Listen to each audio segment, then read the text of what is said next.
Welcome to another morning of Culture Hour here on Mountain Stream TV. My name is Thomas Crowe, and this morning with me I have a guest whose name is Stephanie Quinn.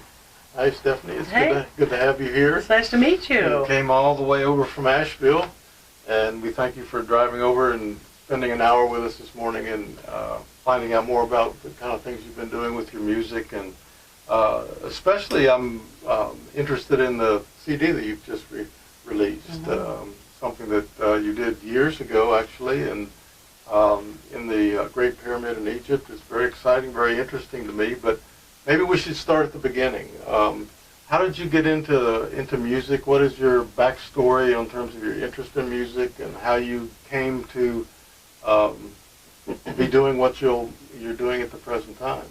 Well, there's lots of stories to share about that. When I was about 5 years old, I played in a little recital, and there was no rehearsal for it. So when I got done with the last song of teaching little fingers to play, everybody clapped. And I got so excited. I went and played the whole book, one song after another. And they put me in the newspaper for that. So that was the first time I ever had any, shall we say, recognition about that. And I also was into Alice in Wonderland. And there's a scene in there with the witch, and I had a dream when I was a child that the Queen of Hearts, she said, the musicians, they're not counting! Off with their heads! And that was my dream. So when my piano teacher would tell me to count out loud, I always did. Oh. I think rhythm is very important. And I was very fortunate to have had some fabulous teachers.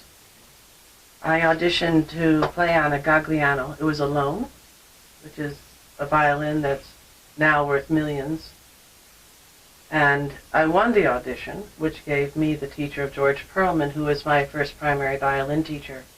He was a protege of Leopold Auer of the Russian school.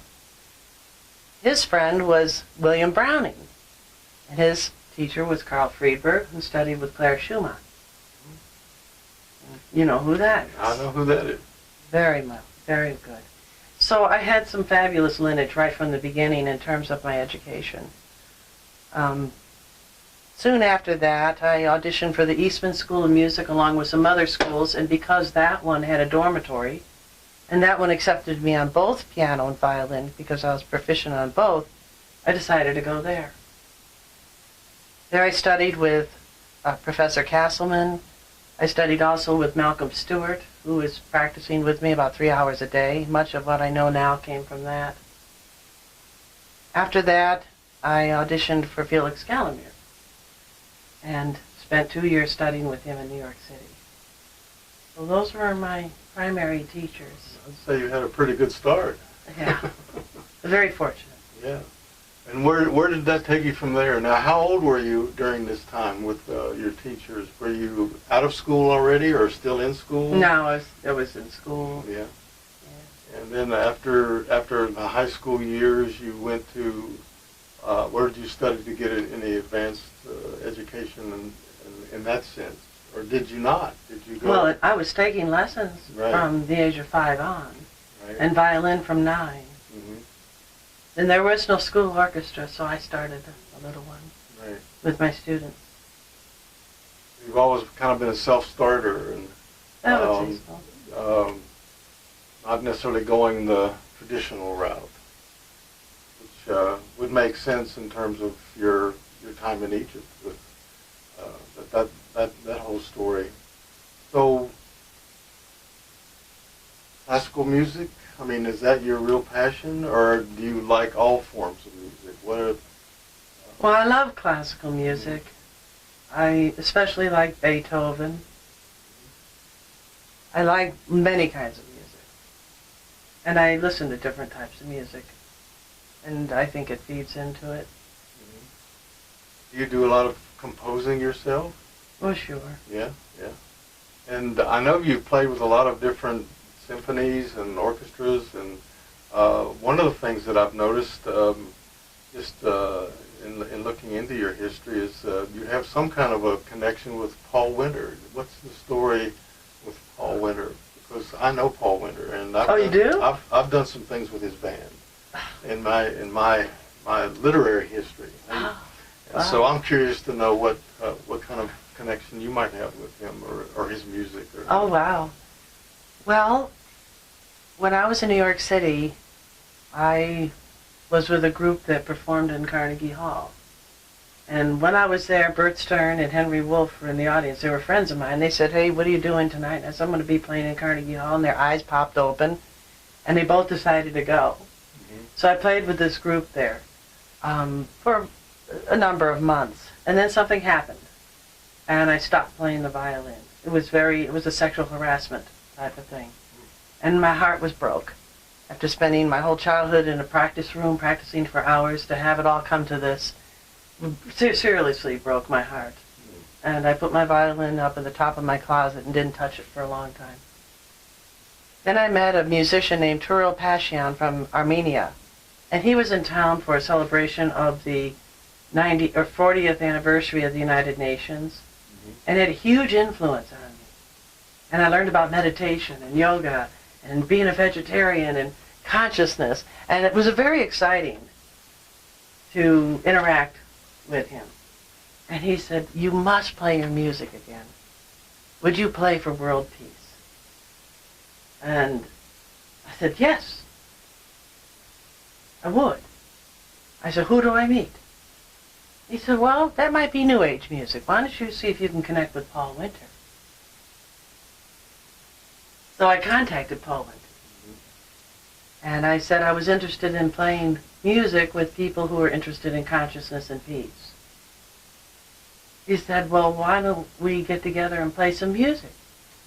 I said, "That sounds great. What should I bring?" He said, "Nothing. We're going to improvise." And part of me said, "What's that?" But I knew what it was, and I was terrified. Yeah. And so he suggested that we meet at the Cathedral of St. John the Divine. Right. And I think it was 7 or 8 in the morning.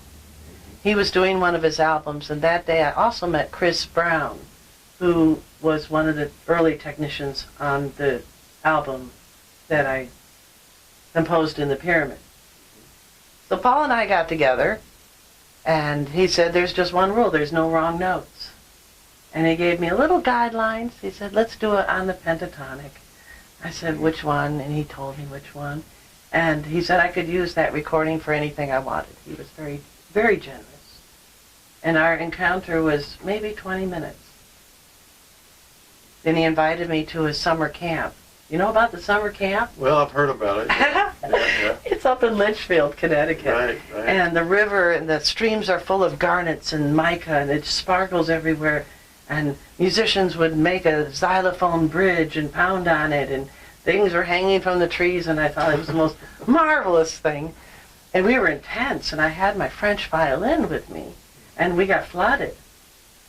I could have ruined the whole thing. I just remembered that. But it got to the case, but didn't quite touch the violin before I woke up terrified, running through all the rain with my violin to the main house. Mm-hmm. And there were some workshops that had a huge impact on me. And it was with the voice and Susan Osborne. I love Susan Osborne. And I heard things with the voice and with people that struck a deep chord in me. And after that experience, I thought, okay, she's at Z, but how do we get non-musicians to come in unified tones, like Plato had talked about? How do we do that with people who are not musicians, who have no exposure whatsoever to it?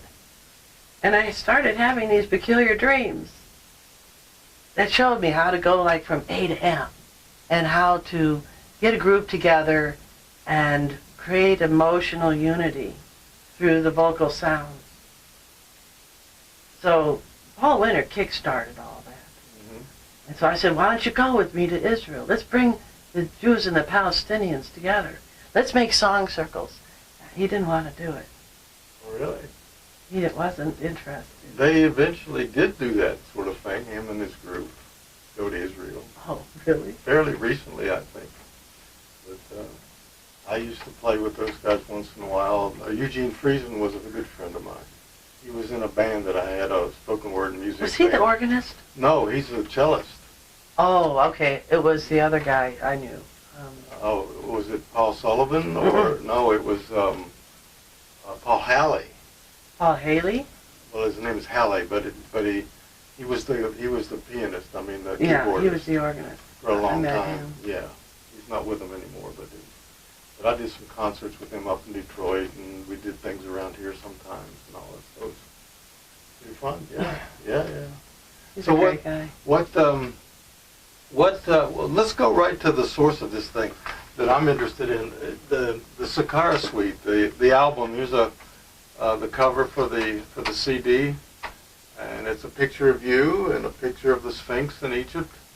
Tell us what is the history of this whole project? I know it was recorded in 1967. Is that right, or sometime in the 60s? No, it was in the 80s. When you went to the pyramid? Yeah. It was in the 80s. It was for the harmonic convergence. Oh, okay. And according to the Mayan calendar and the alignment of the planets, everybody was going to these power spots.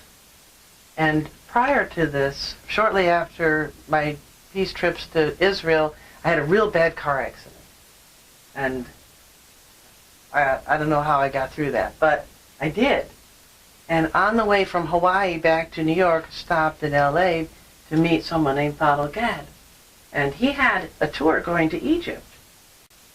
And the description of the tour was something that I had in my dreams.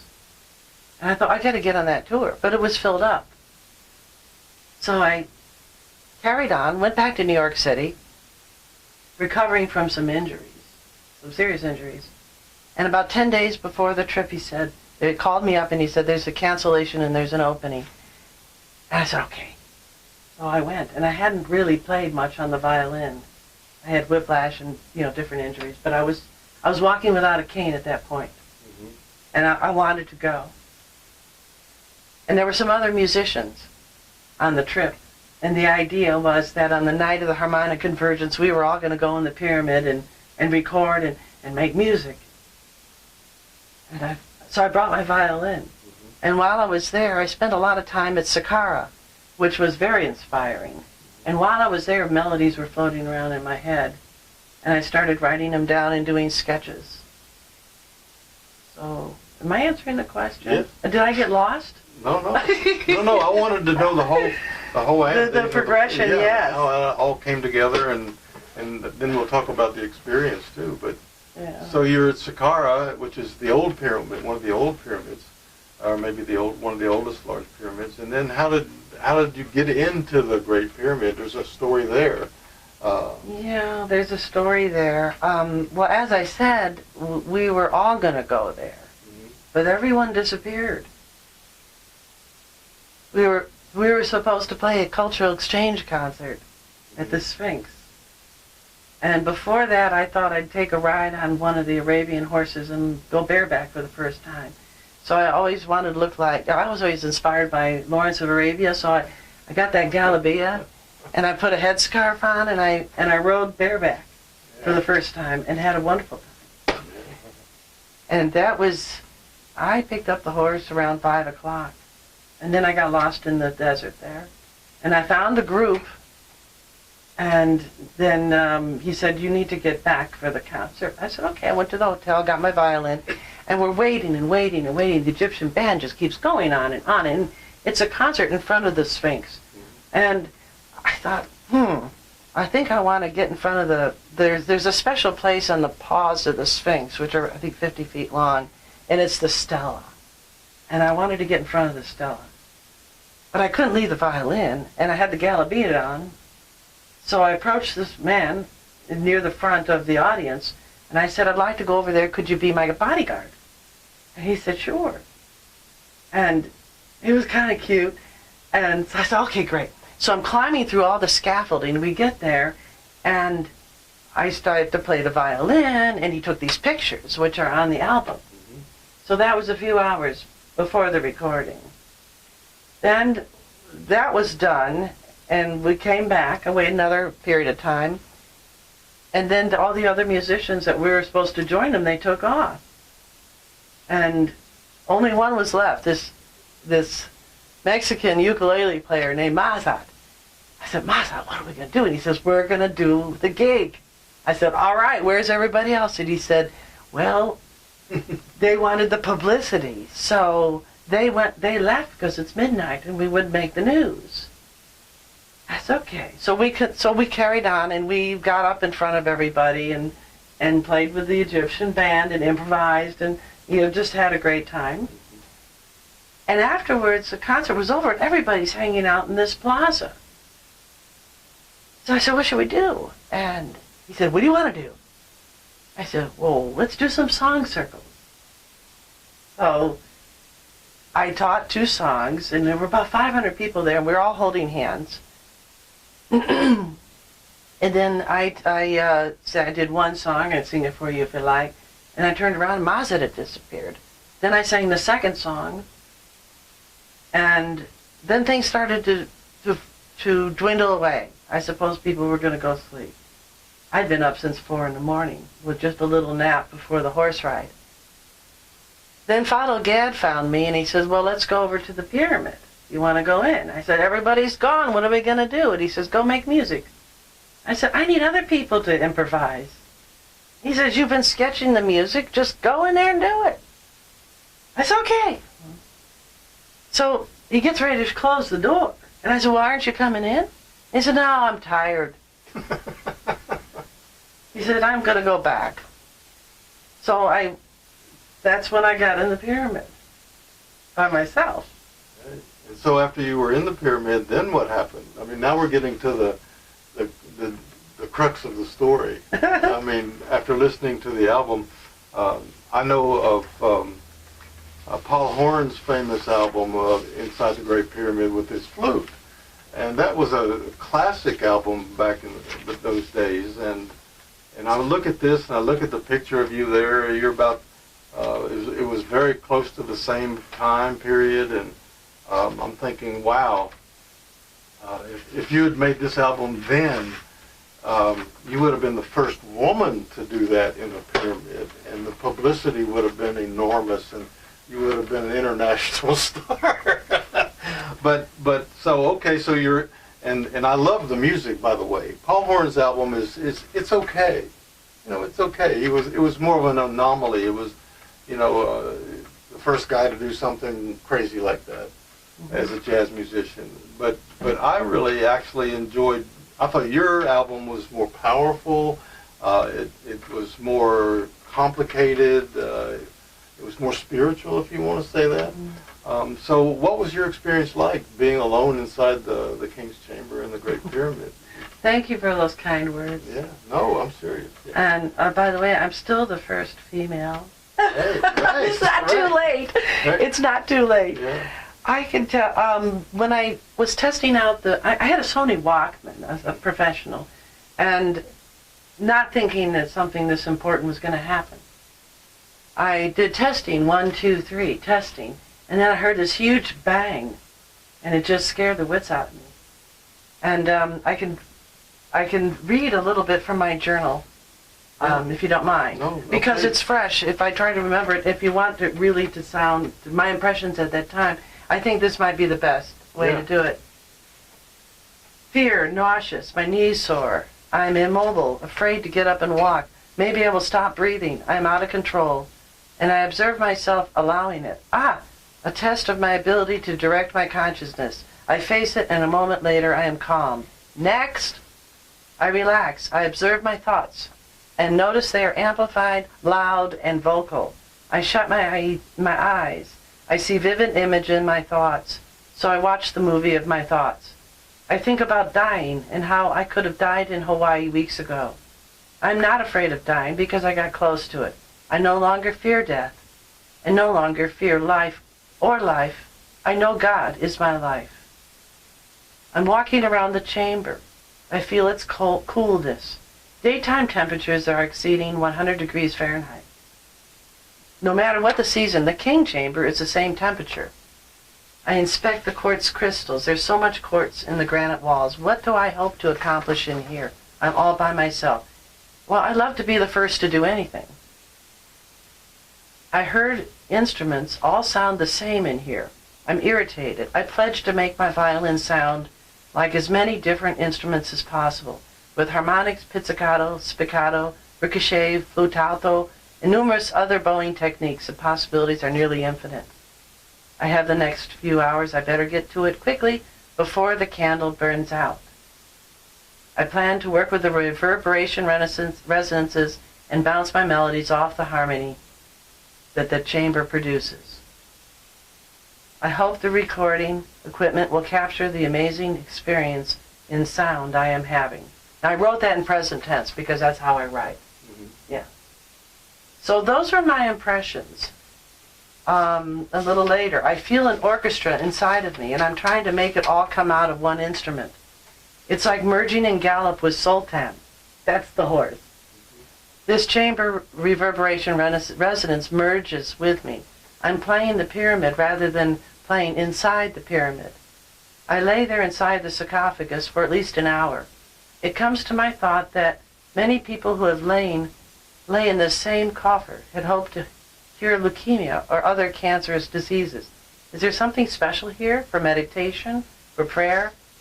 For many centuries, initiates did work in here, I believed. Perhaps this is where Jesus lay for 3 days, training for his resurrection. Is this like what musicians feel on the stage of Carnegie Hall, the magic in the atmosphere? Is it akin to the spirits of great musicians from the past coming present while we perform in Carnegie Hall? I feel a similar sense of awe. If we think something empowers our performance, does it make it so? Let's say a person's been told he's going to die soon. He's convicted in the medical court. He's afraid of dying. His thought is paralyzed to the point where it seems hopeless. So this person travels to Egypt, goes to the king chamber, where these same repetitious, nasty thoughts are amplified. His fears are larger than before. The fear of death brings on a physical sensation, like what happened to me when my knees became sore and I was afraid even to walk. So with the symptoms flaring up, the symptoms of dying flaring up, to the point where the person is face to face with deathly sensations, and then the life force kicks in. The person doesn't want to die and decides not to die. He fights hard to live, like I did in Hawaii. The former patient emerges from this nightmare with a fiery inspiration of rebirth and renewal of God's infinite power. Death is now seen to be a manifestation of lethal thinking, not a physical reality. Thus, the disease is now seen to be a manifestation of diseased thought as well. By changing the thought body, the physical body sheds the fear and thus the symptoms. The result is the body's going to do the normal thing it's supposed to do. It's supposed to live. I had flashbacks of the previous days, seeing the many temple drawings depicting the visual echo of the second, less physical body. Some call it the aura. So that's what I wrote. Yeah, and so you started making music. Yeah.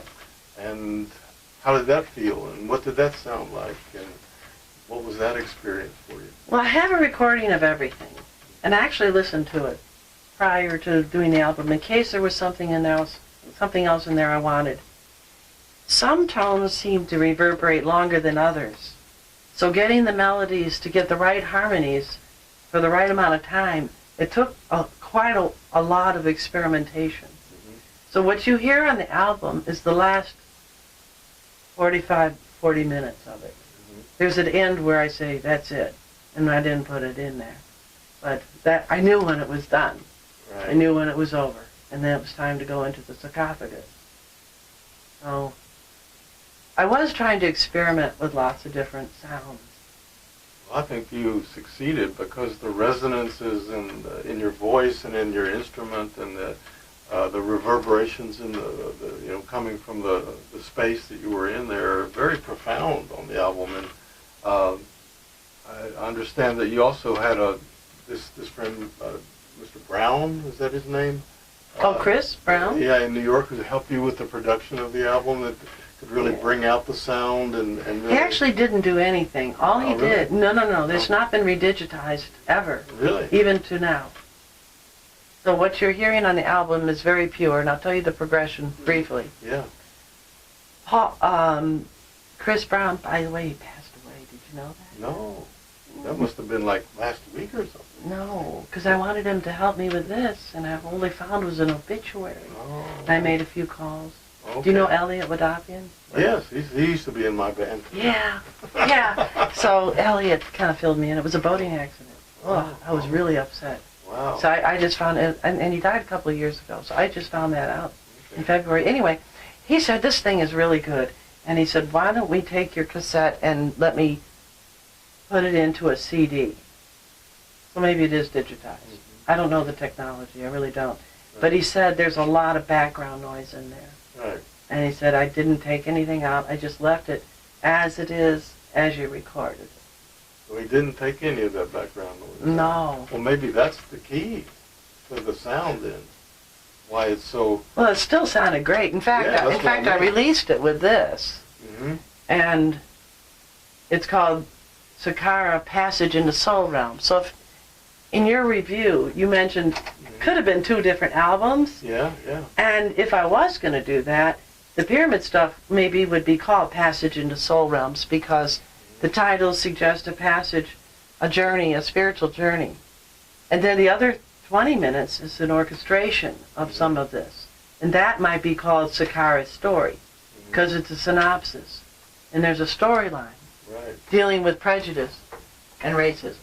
So is the cassette only the pyramid music? Right, but it's not been cleaned up. Right. So several times I wanted to release, and whenever I would bring it to people, the expense involved was way more than I could handle. Right. And so it was really kind of a matter of money and resources. And I understand, I've been told that, like, back in 2008 when I tried to do it, the technology wasn't there yet. So this Christmas time, I felt a very strong inner push to release this. As I was hanging on to this so long, you're just going to have to let it go, let the chips fall as they may, because you need to make room to do something else. So I did. And on a fluke, I was looking for a new title because I didn't think this was going to work. So I called a friend of mine named Jeff Berman. I hadn't seen him in 27 years. And I said, listen, I want to run the title by you.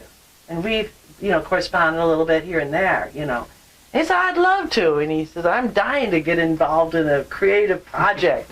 And he got very involved. Getting a second opinion about what should be on the inside of the album, what colors to use and things like that.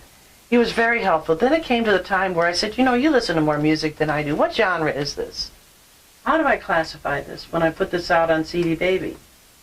Well, he listened to about 10 seconds of it. And he called me and he said, you can't do it. It's dirty. It's filthy. It's got all this background noise and distortions and there's a ventilator fan or something going on in there. So here we go. So he said you can put a big disclaimer on it because if you don't put a disclaimer, you're going to get bad reviews. This thing's going to go nowhere. He said forget about it being used on a sound system for a ballet to do the story. Forget about that. Forget about it being used in film because it's awful. And that's the last thing on my bucket list. I'm halfway there now. Right. So the next morning he felt badly. So he knew this guy named Tom Spahn. Now, he didn't know him very well. They had just had a few beers in a neighborhood. And he called me. He said, Tom and I, it's President's Day. We're going to go into the studio. He's given me 2 hours. And we're going to just play around with Chris Brown's originals. And see what he can do to clean it up. Well, the 2 guys were having a bromance. And they're having an absolute ball of this thing. So he decided to stay on the project all the way to the end. He liked the music, apparently. And he pro bonoed many, like over 30 hours. Wow. Because the frequency of the fan had lots of different pitches in it. If you take that out, it takes it out of my voice. And I'm doing a little polyphonic singing in there, and it takes those certain timbres out of the sound of the violin. And he had a technology to be able to take it out specifically. He could separate I guess, separate the fan noise from what I was doing. I don't know. But it had to do with this little micro, teeny tiny piece of sound time. And then he did a program to take it out of that whole section. Mm-hmm. So, voila. Amazing, yes. Wound up with something great. Yeah. And I'm really thrilled, and I'm really happy, and I'm blessed. And as I was told in Egypt, I was told that Egypt had a gift back from me because I did something good there that we're not talking about today, that I did something very good. Yeah. And the Dr. Hawass sent somebody to come to me, and he said, Egypt has a gift for you. And I believe that that was the gift. It was Tom Spahn and Jeff Berman coming together in New York, calling me on the phone to check things. I'd be in my car driving to a symphony job in Tennessee, and I'd be listening, and they couldn't hear me. They put it on a system so I could hear their work and working on it. It's amazing. I mean, it was destined to happen. I mean, you can't say that was a coincidence. I mean, those guys coming together and doing all that work and coming out with the kind of product that you've got. I mean, it's really fascinating. Is there any way that you could show us the polyphonic singing or some of the music that you were working on in the pyramid? Sure. What I'll do is, I'm not really prepared to come in and play the themes and stuff. But maybe what I'll do is I'll sing one of the songs that I did in the big group and warm up with the polyphonic singing, because that's what I like to do to warm up my voice. I'm looking for something here. Dang, where is it? I'm a little nervous, so I'm just worried I'm going to forget the words to the song. Is that silly? That's what's going on right here. Well, looks like I'm going to wing it. Oh, here it is. So, this is how I warm up my voice. A little deep breathing at first.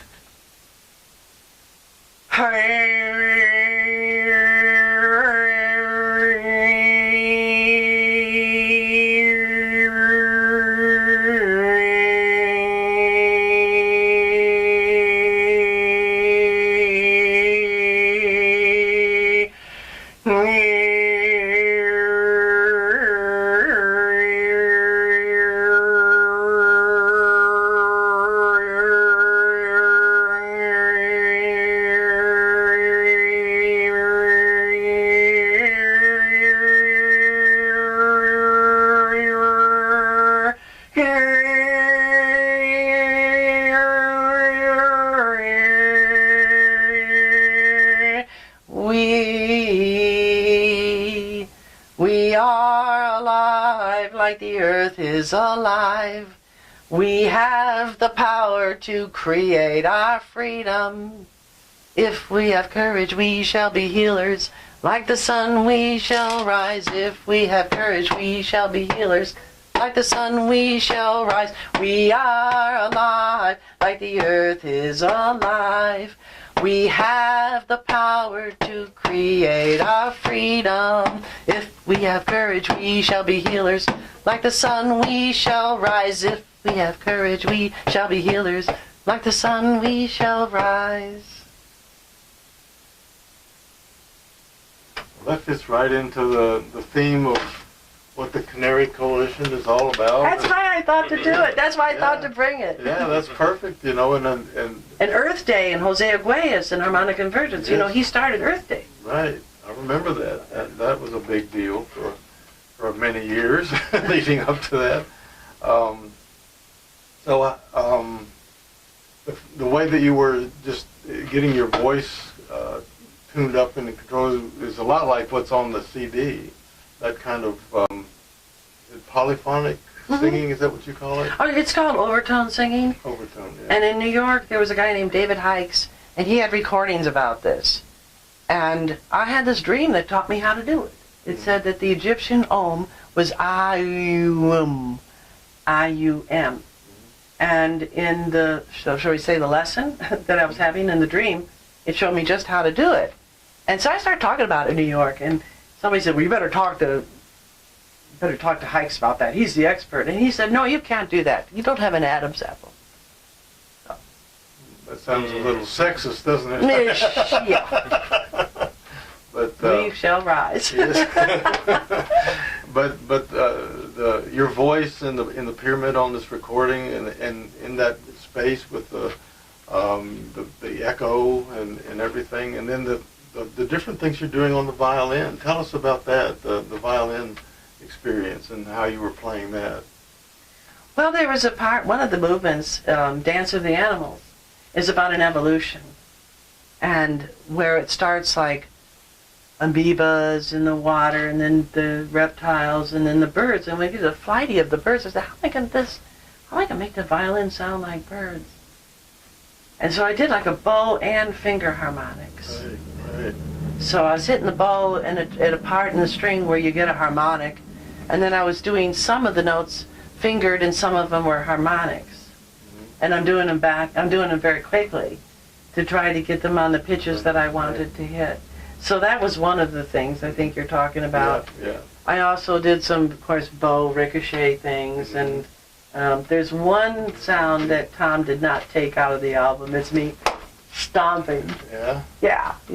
He said, you've got to leave your footprint on there. Because there was a few times, because I was spinning around and dancing and all this stuff. So there was a few things that needed to be taken out of the recording. But we left the footprint. How long were you in the chamber or in the pyramid altogether? I think it was around 2 in the morning when we get in there. I never figured out. 2, 3, 4, 5, 6, 7. It was about 8:30. It was time to leave. Wow. And you were there for quite a while. I was. It was time to leave. So I went through all those tunnels, and at the same moment, and we didn't have cell phones then, by the way. At that moment, Fadel Gad was at the gate to let me to unlock the door. And I told him, I said, I don't know what happened last night. I'm not scared anymore, but I heard this big loud bang in there. What's going on in there? And he says, well, that was me locking you in. I said, what'd you lock me in for? He said, for your safety. So I said, okay. So well, luckily he was still there in the morning when you were trying to get out. Well, trust me, he had gone to sleep at the Mina house. Everybody was booked at the Mina house, so he had gone to sleep, but he figured it was time to come and get me. And maybe, you know what? I think they were opening it up to the public. They were opening it up to the public. Okay. So he had to come. So he let me stay in there, come to think of it, probably as long as possible. Yeah, maybe longer than almost anybody ever has.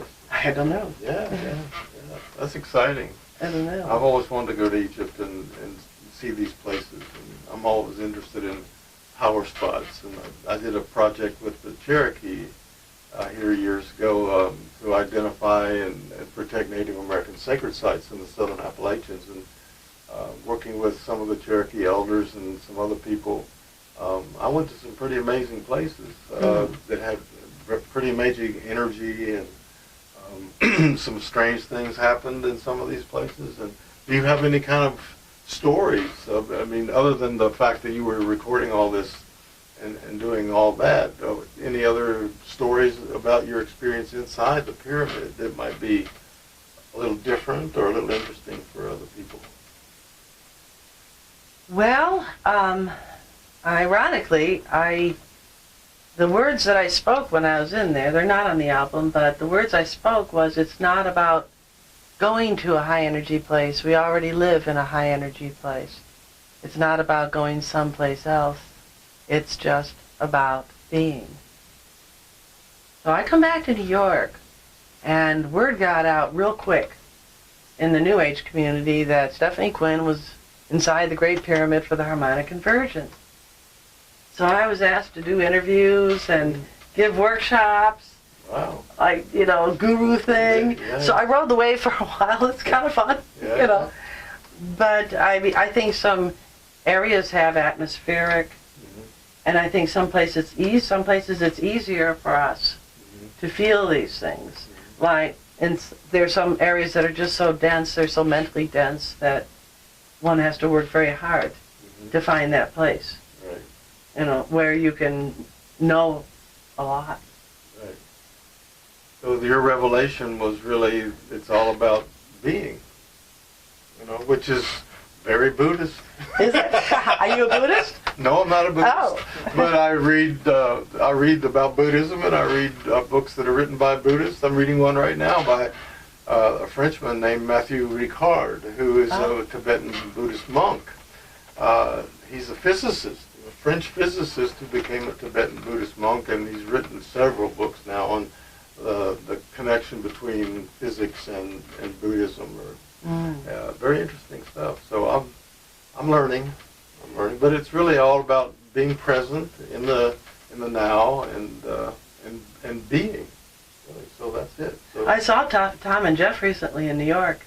Yeah. We went to an exhibit called "The World Is Sound," and it's at the Rubin Museum.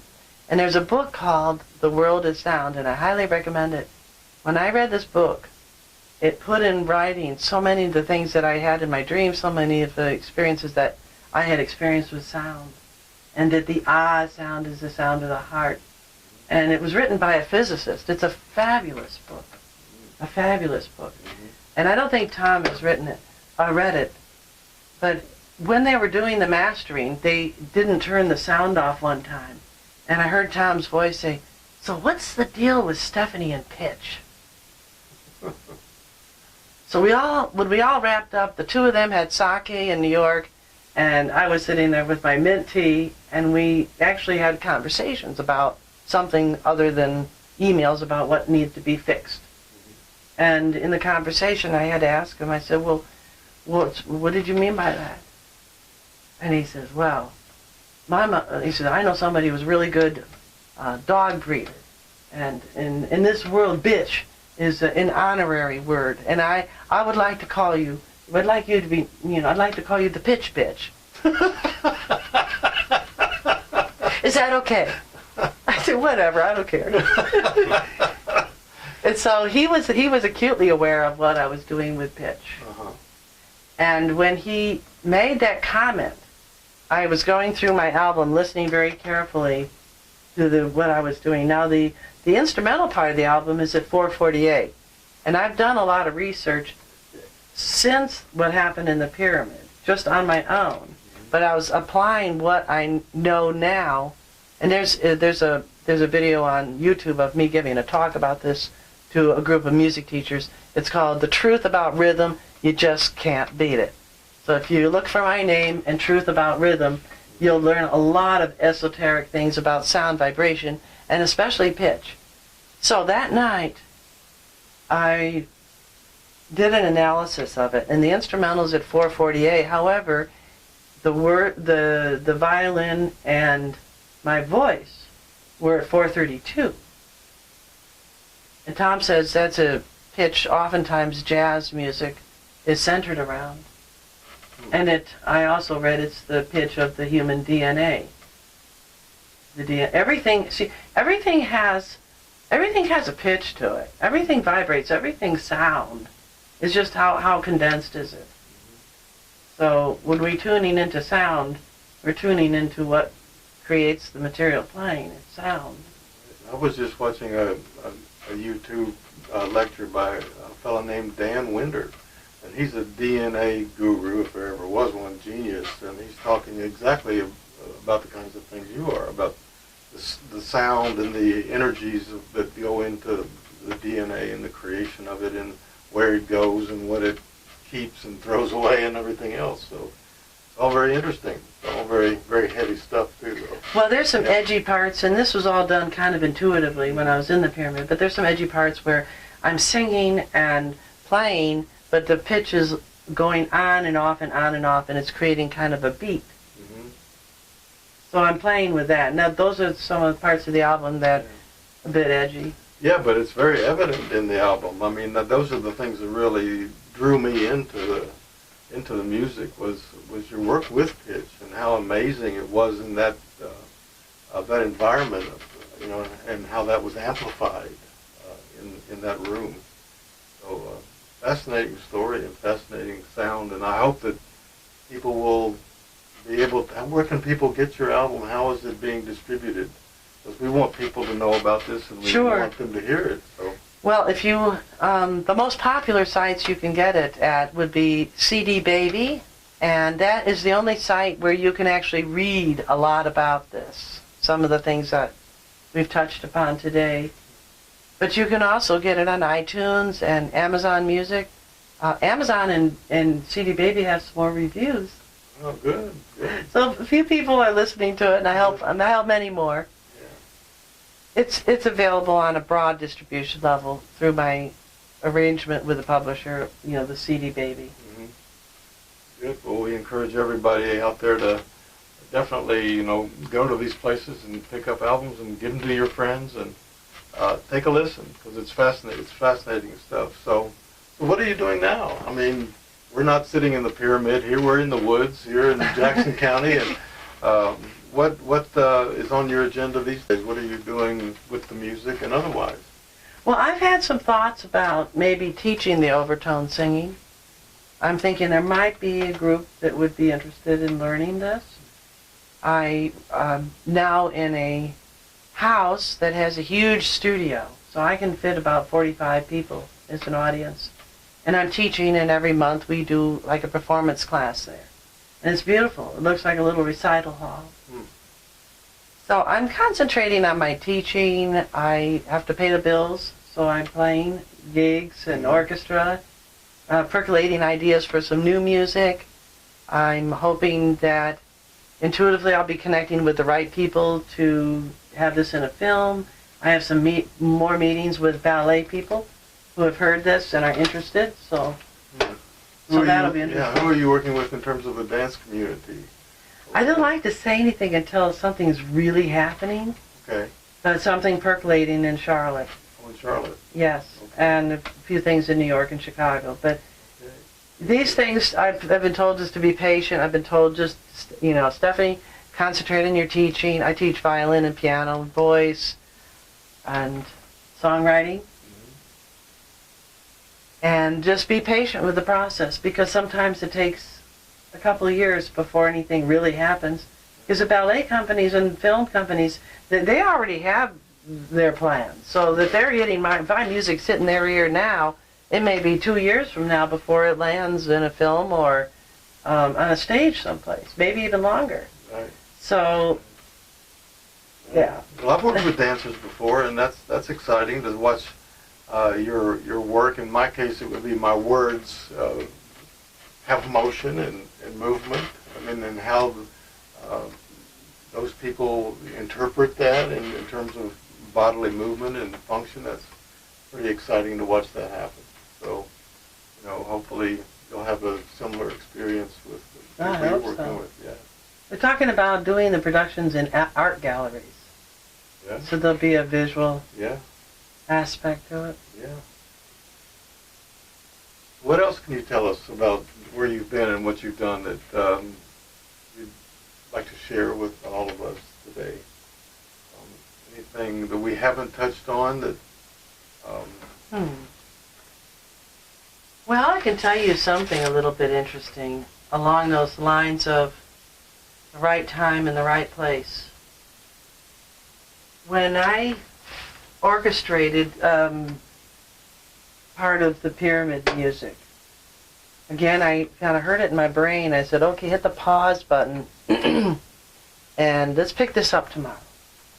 And I started to hear this piece orchestrated, the 3 movements. So I called a local high school conductor, and I called Peter Rosugar, and I said, if I write a symphony, will you have the kids play it? He said, yes, I will.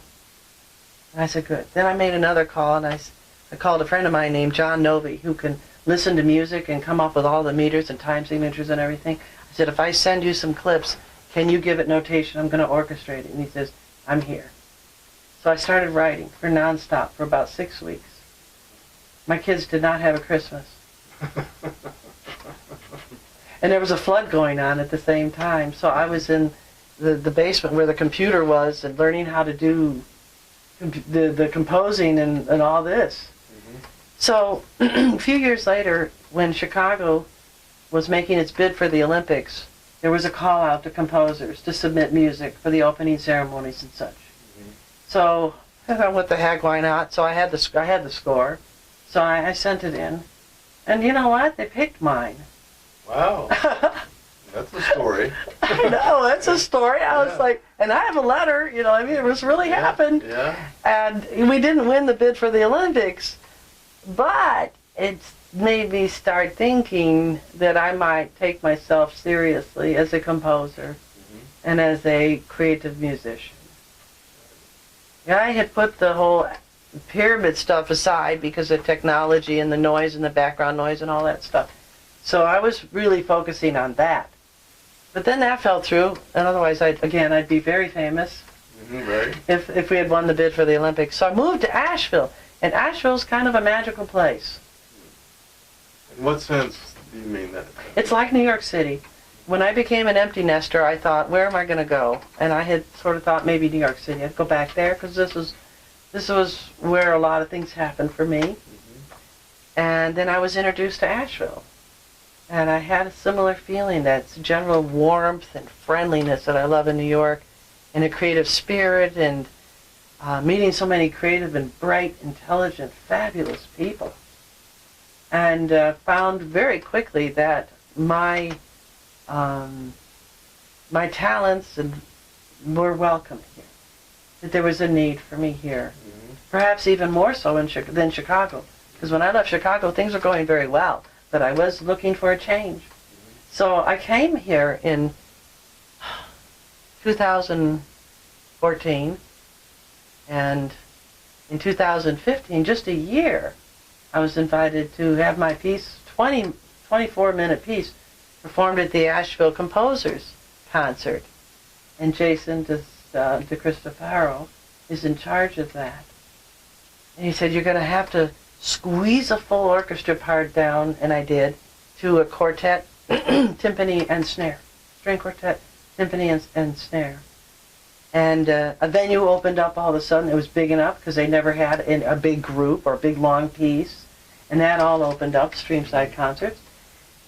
So it landed on a very auspicious day, June 19th, which I have since learned is the Black Independence Day. This is the day when the slaves were really freed. It was on June 19th. It also was the day, that week was electrifying. That was when the Charleston church killings happened. And at 6 o'clock that night, it was on the news that the church members forgave the killer. And at 9 o'clock, my piece went up. And it's about racism. Another one of those coincidences. I didn't leak out the story about it, but Right. I did mention that it had to do with prejudice and people accepting each other and so forth. And that there's a story beginning, middle, and end. And it was I was very, very pleased with the musicians. They listened to the Pyramid tape. Must have listened to it a lot, because we had 2 rehearsals, and what you hear on the album is the actual concert live. And they really got it. They really got it. I'm very, very, very proud. Taya Richter, Francis Duff, Jan Daughtery, John Malloy, Jason DeCristofaro, and Victoria Nelson. What a team. Very proud of you. Yeah. So it was like I had a baby that night. I was watching. Jason wanted me to play. And I said, there's no way I'm going to play this. I need to hear it, because I'd heard an orchestra, high school orchestra, play it, but I needed to hear this in a small arrangement and be on the outside. So it was really thrilling, and my daughter came in for it because it was a moment. You know, it's all fun for a composer to hear their work played. It's rare, and it's very, very difficult for a composer to have their music played if it's involving a number of musicians. Right. Well, it's so nice when everything comes together that way, and then you get to experience it in that sort of way as well. So, what is your connection with the environment? We started talking about it a little bit earlier, and then the song that you sang for us. has a lot of environmental metaphors and things in it, lines in it. How does the music and your sense of consciousness and awareness tie into, say, the environment and what's going on in the world these days? Right. Can you talk a little bit about that? Sure. I became most aware of it through Paul Winter and listening to his album, putting the music in with the dolphins, and the songs we were learning were of Indian sounding, like the one you heard me sing before. There's also a Russian song that Susan cued me, and I'll sing it real quick. If the people lived their lives as if it were a song for singing out of light, provides the music for the stars to be dancing circles in the night. And this idea of music and the environment and nature and all these things coming together and taking care of our consciousness, taking care of the animals, taking care of the environment, it was all coming together. And visionaries in New York like Peter Wiley and different people, we were all hanging out together, coming up with ideas for events and fundraisers. And I actually played for a fundraiser for the Dalai Lama. Whoa.